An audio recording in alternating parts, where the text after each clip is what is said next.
Na minha casa eu discuto muito sobre as profissões, sobre qual profissão a pessoa usa mais a cabeça, precisa ser mais inteligente, tem mais importância ou não, né? Eu diria que quando a gente discute isso, todo ser humano acaba puxando um pouco de areia para o seu caminhão, né? Ah, eu sou inteligente, minha profissão é a melhor, né? O Rui, filho da minha esposa e que eu considero como filho também, ele quer ser médico, né?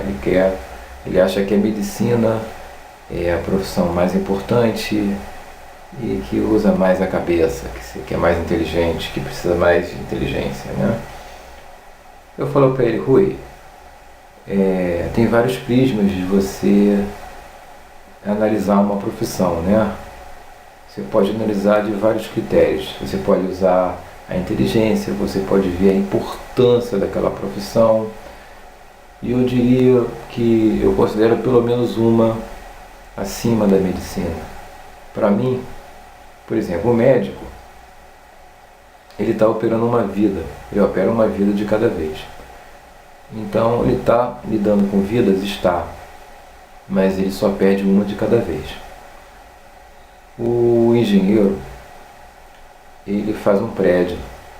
Se o prédio cair, todas aquelas vidas vão no mesmo momento, entendeu? Então, eu diria que o engenheiro, ao fazer um cálculo de um prédio, ele está lidando com muitas vidas ao mesmo tempo, entendeu? E se o prédio cair, ele está muito mais, ele ficará muito mais abalado que o médico, né? Porque o médico, ele está dependendo da mão dele para fazer a cirurgia. E o engenheiro, ele depende de um cálculo, ele depende daquilo que tem na mente dele, porque ele também planeja. O médico, ele apenas executa um script, ele sabe fazer um diagnóstico, tudo isso pode ser informatizado. O programa de informática pode perguntar se ele já teve dor de barriga, se ele tem histórico na família, e fazer uma anamnese da pessoa e fazer o diagnóstico daquela doença, descobrir qual é, e o próprio computador já vai saber o remédio que tem que passar. Quer dizer, tudo isso pode ser automatizado. O médico pode ser substituído por um robô. O engenheiro, ele vai ser o profissional que vai desenvolver o robô, o projeto do robô médico. E nisso ele vai acabar tendo que também desenvolver o conhecimento do médico. Então o engenheiro acaba que ele absolve o médico, certo? Quando eu falo engenheiro, eu também estou falando do analista de sistemas. O analista de sistemas também tem que saber, tem que conhecer muito o ofício daquele profissional que ele está informatizando, se é um médico, se é um dentista.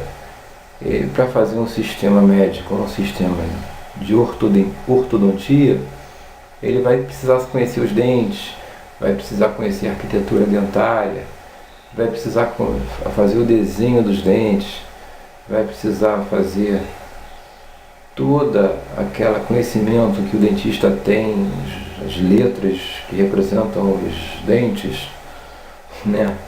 Então acaba que o analista de sistemas, ao desenvolver um projeto para o dentista, ele acaba conhecendo, tendo aquele know-how do dentista, absorvendo aquele conhecimento. Assim como o médico, e assim como o engenheiro, assim como o analista de sistemas, ele acaba tendo que absorver várias profissões, até do direito. Se ele for fazer um sistema para descobrir uma jurisprudência de um julgamento, né? Fazer o cruzamento de dados e ver o melhor modelo para aquele inicial, né? Então, o informata, eu estou puxando areia para o meu caminhão. O informata acaba sendo um profissional completo, porque ele absolve o conhecimento daquelas profissões na qual ele desenvolve aquele projeto, né? Então, digamos assim, é claro que não tem como substituir um médico, né? Eu estou falando em sentido figurado, mas, digamos, o analista de sistemas nunca vai poder ter uma carteirinha do Conselho Regional de Medicina, né? É muita pretensão do analista de sistemas. Mas que base de conhecimento o informata tem? Muitos dizem que a base do conhecimento do informata é o inglês. Outros dizem que a base do conhecimento do informata é a matemática. Bom, na época que eu me formei, eu posso dizer que quem era analista de sistemas é quem fazia matemática com ênfase em análise de sistemas. Começava os 6 primeiros períodos com base em matemática, para depois os períodos finais desenvolver a parte de análise de sistemas, que é aquele negócio de modelagem de dados, diagramação de dados, né? DFD, dicionário de dados, análise de banco de dados, né? Essas coisas.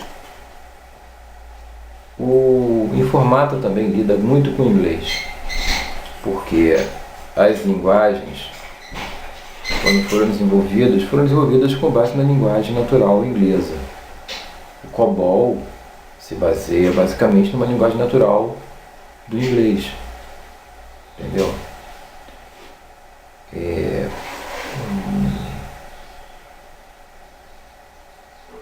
Não conheço linguagens com base em outras línguas, mas o inglês é muito utilizado nas linguagens técnicas, né?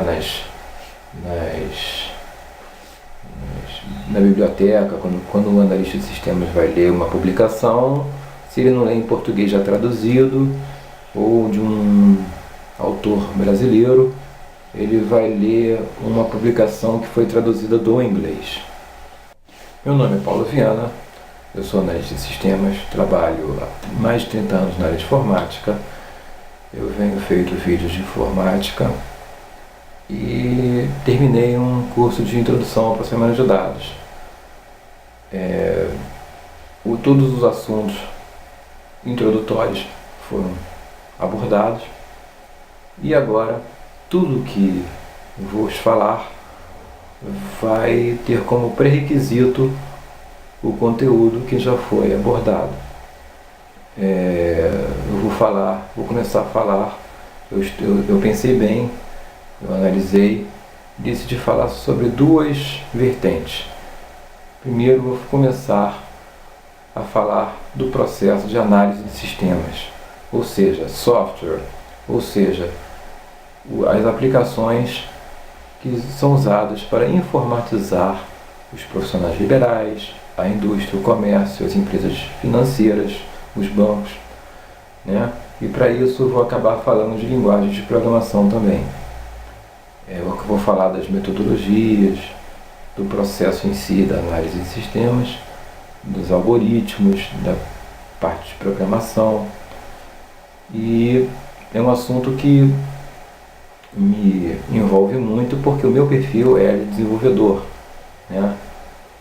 Então vamos estudar todo esse processo, quais são as competências que o profissional tem que vislumbrar ter para adquirir o talento para esse negócio, né? E no outro curso independente nós vamos falar de manutenção de computadores também, tá bom? Nós vamos começar falando de análise de sistemas, ou seja, sobre software.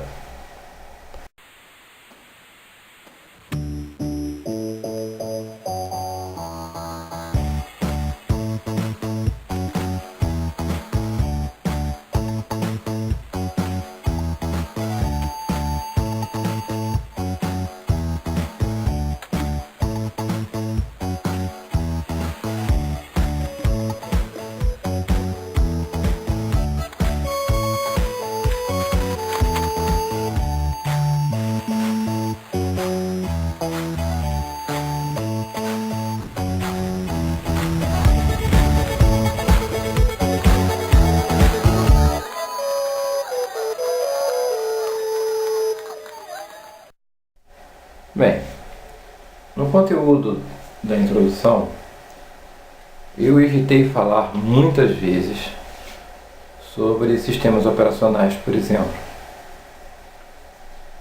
Eu citei a existência dele, citei a existência de linguagens de programação,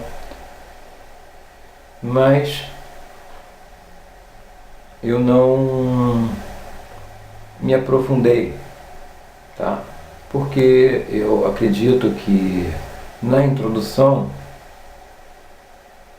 só o fato de você dar a ideia de algumas coisas já é suficiente, porque os assuntos introdutórios assim ficam separados, certo?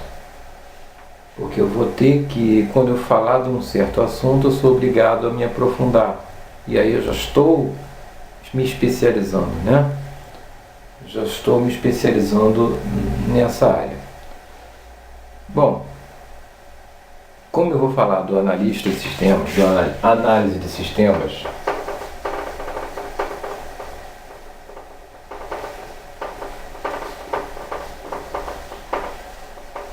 primeiro a gente tem que pôr núcleo nessa informação aqui, sistemas. O que são sistemas? Certo? A gente vai saber que o bom analista de sistemas, ele lida sim com matemática, lida sim com inglês, lida sim com uma linguagem natural, com diagramas, com modelagem. Quando eu falo modelagem, eu vou falar de um método que é empregado para que todos possam conhecer aquilo que está sendo feito, aquilo que se projeta fazer, né? Tanto quem vai usufruir do que o analista de sistemas faz, como o próprio grupo de trabalho, equipe de trabalho do analista de sistemas, todos vão ter que entender aqueles modelos, aquela modelagem, né?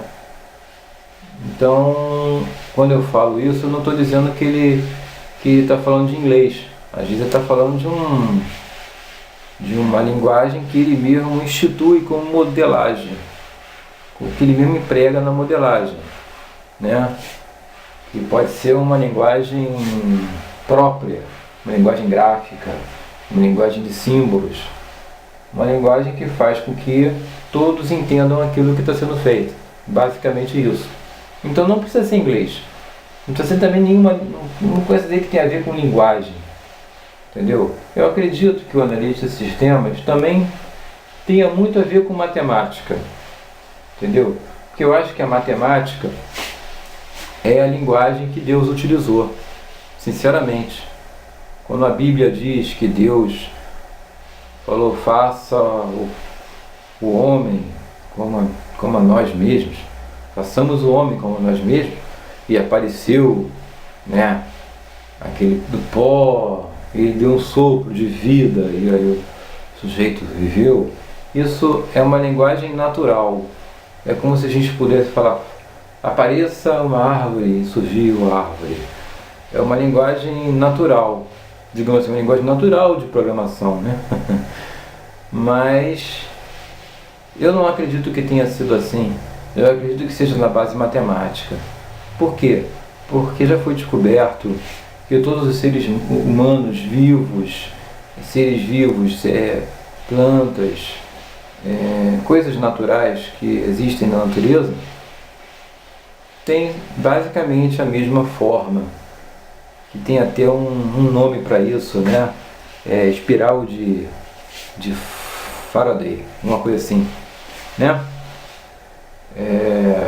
Eu não sei o nome mais, esqueci, deu branco, mas para mim tudo é como se fosse um fractal. Vocês sabem o que é fractal? Fractal é uma forma que é criada a partir de uma fórmula matemática. Você usa a fórmula, diz quais são as constantes e os valores, né? E daquele cálculo surge uma forma baseada no algoritmo, né?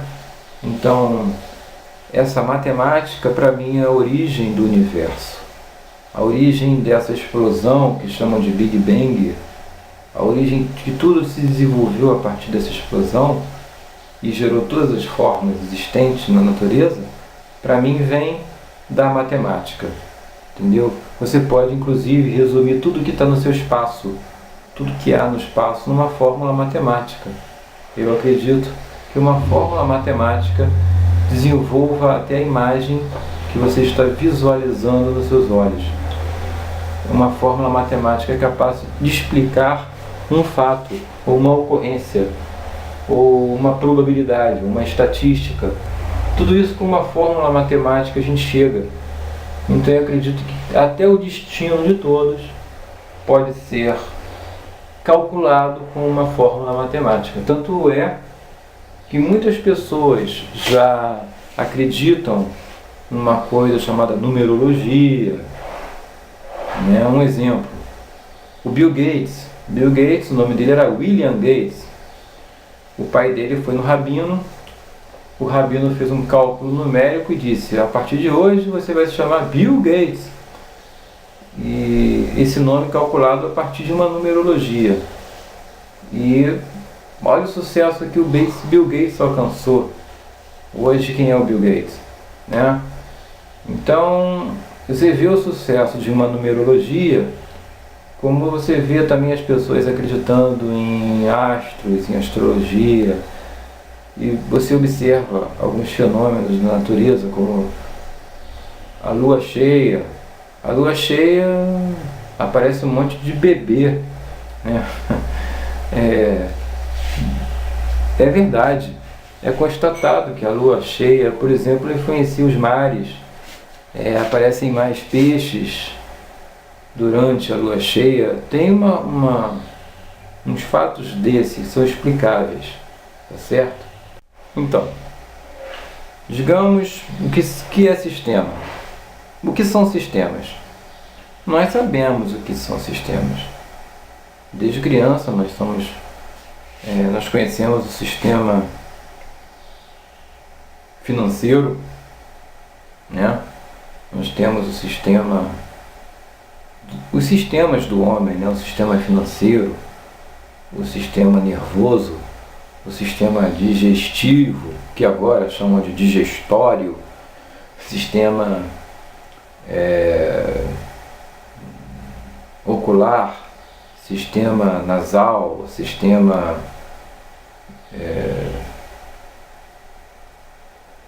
como se diz, os sistemas naturais do ser humano, né? Sistema nervoso, por exemplo, um exemplo, sistema nervoso, né? E sistemas são isso, é um conjunto de processos que alguns funcionam voluntariamente, outros involuntariamente, que geram como resultado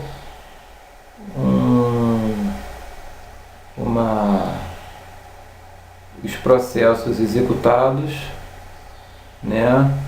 E as transformações sendo observadas, manifestadas na natureza. Por exemplo, você se alimenta, você come, né?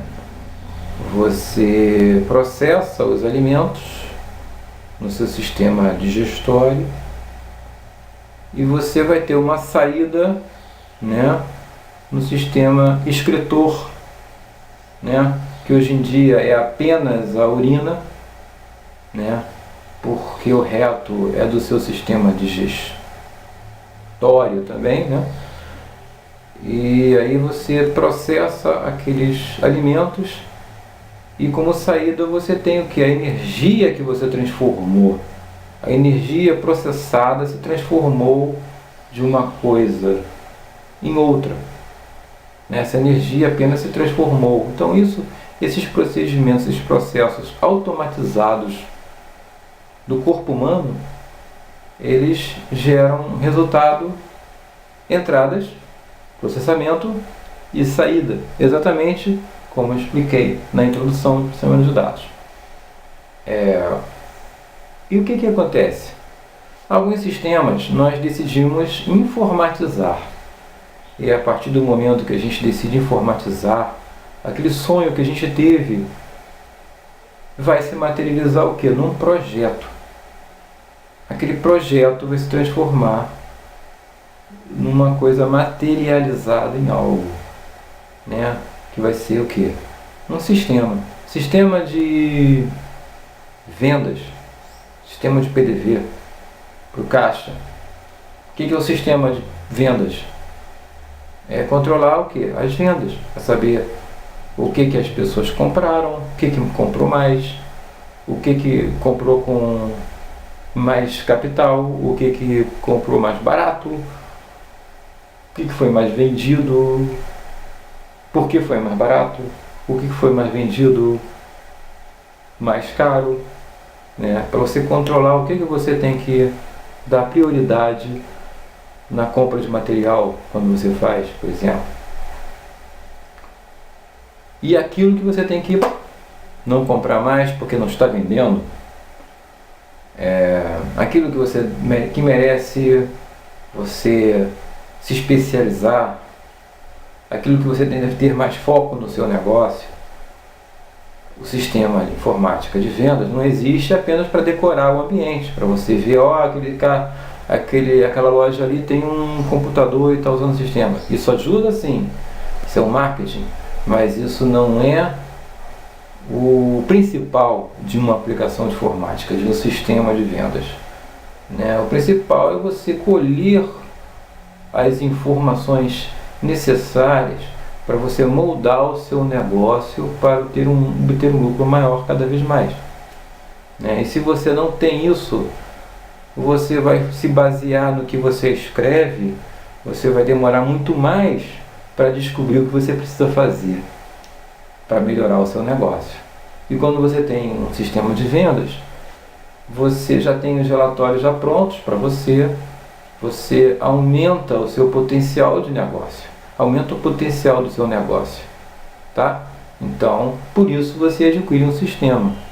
Geralmente é por esse fator que o empresário ele busca um sistema. Só que eu vou falar uma coisa aqui. Quando o comerciante contrata um profissional para fazer um sistema, ou contrata um sistema, ou já compra um produto pronto, o que ele quer saber é o que ele vendeu, entendeu? Ele só se interessa em saber o que foi vendido. E muitas vezes não é isso que faz a diferença para o negócio que ele tem. Às vezes, muito pelo contrário, ele precisa saber o que ele comprou, que é mais importante talvez do que o que ele vendeu, entendeu? Por isso eu digo, quando você quer um sistema gerencial para gerenciar o seu negócio, você procura analisar o sistema que vai te dar todos os dados mais completos possíveis, como por exemplo controlar o seu saldo mínimo, controlar o seu estoque mínimo, controlar o valor médio de venda, o preço médio de compra, para você calcular o preço da venda, para você fazer o preço da venda, porque senão você compra barato hoje, pensa que pode fazer o produto por desconto, amanhã você compra caro e o preço você não pode aumentar o suficiente para te dar lucro, e aí você vai vender com prejuízo. Então tudo isso você tem que medir num sistema informatizado. E é isso que eu vou alimentar de hoje para adiante. Não vou me aprofundar muito neste capítulo, vou aos poucos, porque também devo dividir a minha atenção no curso de análise de sistemas do curso de manutenção. Eu vou dividir isso e nós não vamos fazer com aquela pressa, com aquele volume de informação que nós fizemos no curso de introdução. Para fechar o assunto hoje, vamos dizer, em análise de sistemas, O que o analista precisa fazer? É saber, é conhecer os pré-requisitos,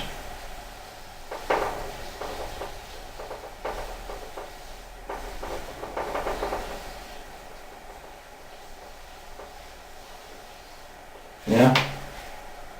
Faz aí o levantamento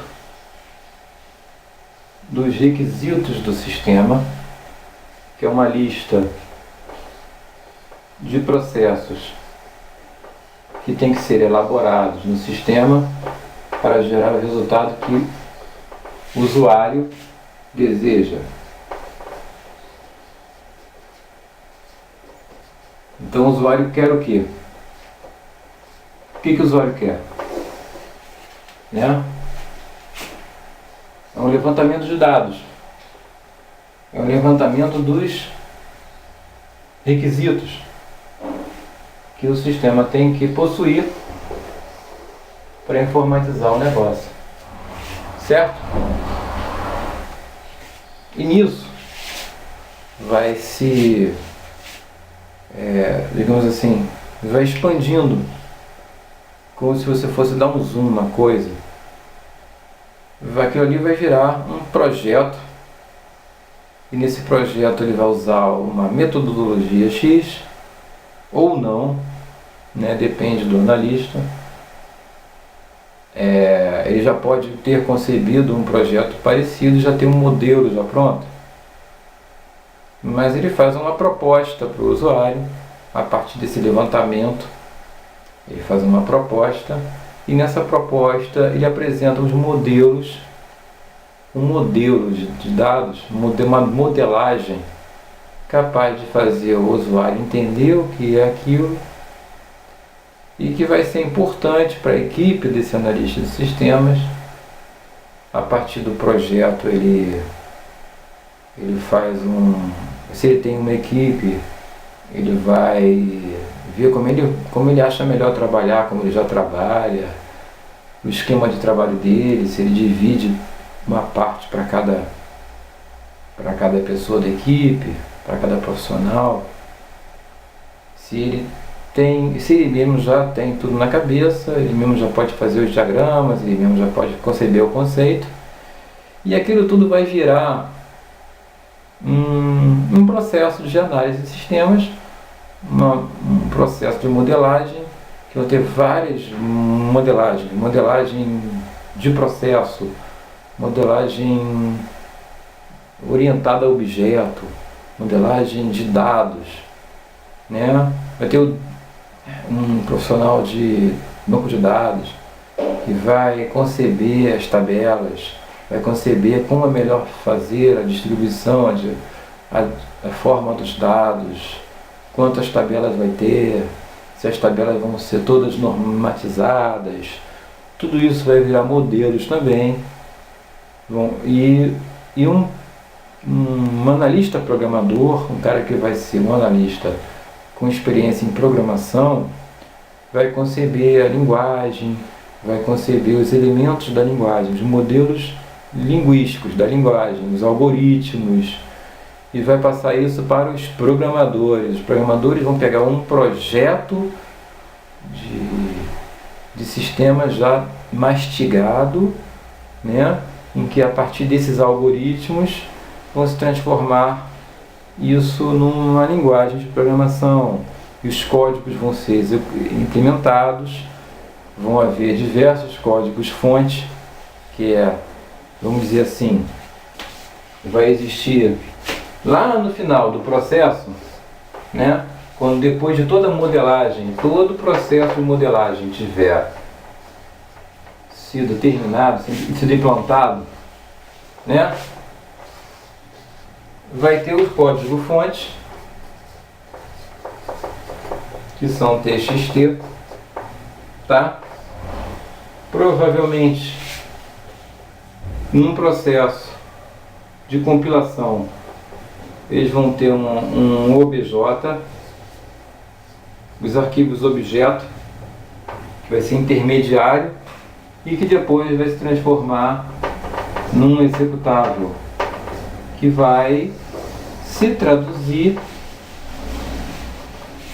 no sistema que o usuário pediu e foi lá instalado aonde tiver que ser instalado, no computador da empresa ou nos computadores.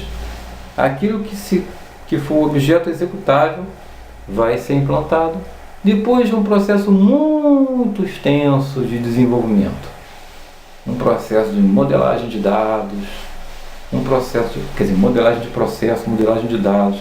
Antes, primeiramente, o levantamento dos requisitos, depois as modelagens, depois do projeto aceito, assinado, vai ter o projeto sendo executado, os profissionais sendo,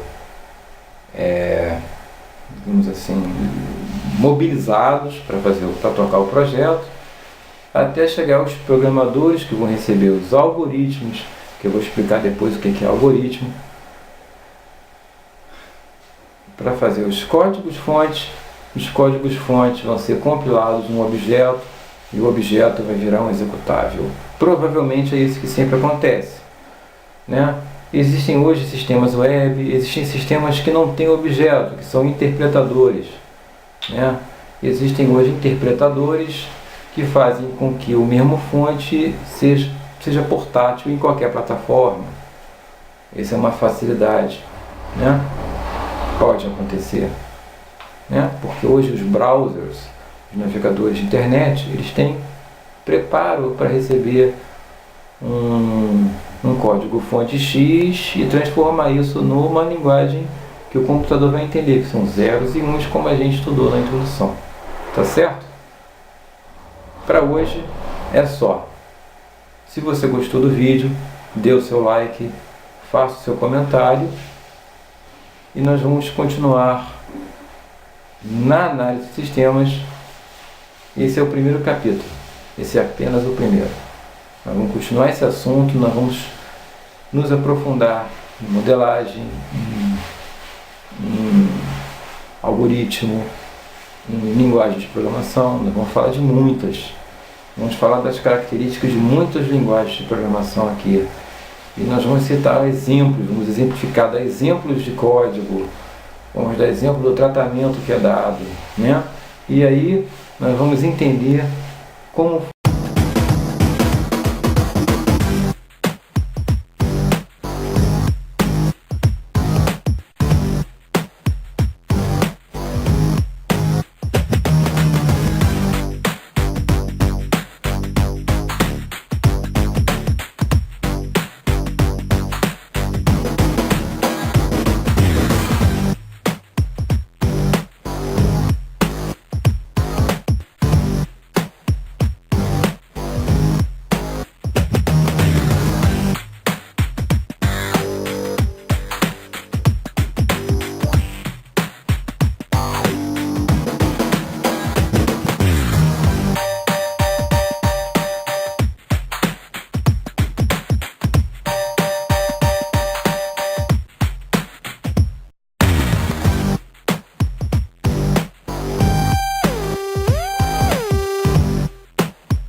da profissão do analista de sistemas, ela não é regulamentada.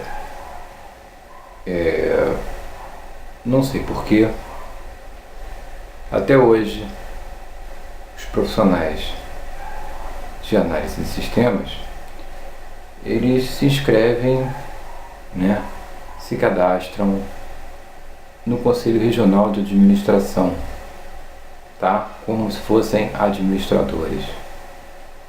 Então é o Conselho Regional de Administração que está absolvendo, em tese, a regulamentação do Informata. Mas é verdade que nós deveríamos ter um conselho próprio, né, de informática. A informática, como falei, é uma profissão, né? Exige um analista capaz de absorver o conhecimento de outros profissionais também. Então, essa, vamos dizer, ciência de levantamento, prospecção dos requisitos do sistema, de projeto, como projetista também, como criador de uma solução que é capaz de influenciar no tempo real de uso de uma aplicação para uma sociedade, seja para atendimento bancário, seja para atendimento de saúde, seja para atendimento hospitalar, seja para o atendimento do advogado, seja para o atendimento de qualquer profissional liberal ou qualquer empresa, qualquer indústria ou qualquer comércio, que devem também ter hoje, pela legislação, obrigação com o uso de código de barras, com o uso de impressoras fiscais, né? Com o uso de fiscalização. Um errinho numa aplicação dessa vai ter uma certa consequência que pode afetar uma parte da sociedade também. Então, assim como o engenheiro constrói um prédio, o analista também constrói o seu alicerce, um sistema que vai ser usado por uma parte da sociedade em alguma coisa. E isso pode afetar ou causar um erro gigantesco que pode prejudicar as pessoas, pode lesar as pessoas financeiramente até, né? Como aplicações que calculam juros, essas coisas, né? A informática é uma preocupação, o uso da internet também é preocupante para quem usa, para quem bota o seu número do cartão de crédito no internet banking, no serviço de vendas pela internet, né? Então tudo isso faz do analista uma profissão que deveria ser regulamentada assim, entendeu? Nem todas as profissões exigem curso superior. Por exemplo, antigamente, na minha época, o programador de computador, era exigido dele o segundo grau, pelo menos um segundo grau recomendado, um segundo grau técnico em informática, em processamento de dados, né? Na década de 80, nessa época mais ou menos, a PUC, a Pontifícia Universidade Católica, criou um projeto de um novo currículo para o analista de sistemas, cuja denominação foi Tecnólogo em Processamento de Dados. O curso Tecnólogo de Processamento de Dados é um curso denominado P15, é um projeto de curso P15 que foi aprovado pelo Ministério da Educação e que dali surgiu novas faculdades de informática com essa formação de tecnólogo, incluindo eu. Eu sou tecnólogo, processamento de dados, numa faculdade que aderiu ao P15 da PUC, né, da Pontifícia Universidade Católica. E posteriormente eu quis ingressar, né, eu quis me especializar, mas não queria me especializar em informática, eu queria ter uma formação mais ampla, mais abrangente. Então eu acabei fazendo MBA em gestão estratégica, né, na área administrativa, e finalizei fazendo complementação pedagógica. Sou habilitado a lecionar em terceiro grau, entendeu? Por ter feito complementação pedagógica, não quer uma pós-graduação lato sensu, né, que complementou a minha gestão estratégica, e o meu terceiro grau em tecnologia de processamento de dados, né? Então, como antigamente a base era matemática, quem se formou nas universidades federais, estaduais, antes do P15, se formou com matemática em ênfase em análise, mas quando veio o P15, apareceu o curso de tecnólogo e várias pessoas ingressaram nessa formação. Hoje já existe o curso de ciência da computação, né? O curso de tecnologistas, né? Ciência da computação, mais centrado em software, né? Então, hoje é vasto, as possibilidades são maiores, são melhores para os profissionais, né? Então, é isso. Hoje o primeiro capítulo de análise de sistemas, a gente fechou, finalizamos, concluímos o assunto do que se trata o analista de sistemas. E se você gostou do vídeo, você deixa seu like. Se você quiser fazer algum comentário, alguma sugestão que eu possa esclarecer, deixe seu comentário. Se inscreva no canal, participe, para ser, assim, digamos, atualizado com os novos capítulos que virão, tá bom? Esse é o capítulo 1 de análise de sistemas. Desenvolvimento, né? Vamos dizer assim. Um abraço e até a próxima.